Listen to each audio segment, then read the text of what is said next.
Welcome to the QuranPsyche Tajweed class. In our previous lesson, we learned the correct pronunciation of letter Ba, and inshallah Kareem, today we will move to the next letter Ta. Let's first understand some basics about the letter Ta. We should not read it as Te, which is common in Urdu accent. In Arabic, it is simply Ta.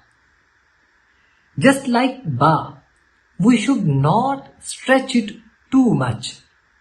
And remember, Ta is pronounced with a lighter tone, not with heaviness. And there is a clear difference between the pronunciation of Ta and Twaa. Many people read both the same, but that is incorrect. Let's talk about the articulation point, the makhraj of letter Ta. Ta is pronounced from the tip of the tongue, touching the roots of the top two front teeth. So that was a brief explanation about the pronunciation of letter Ta.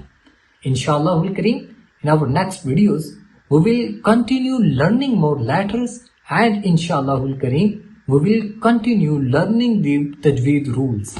جزاک خیرا.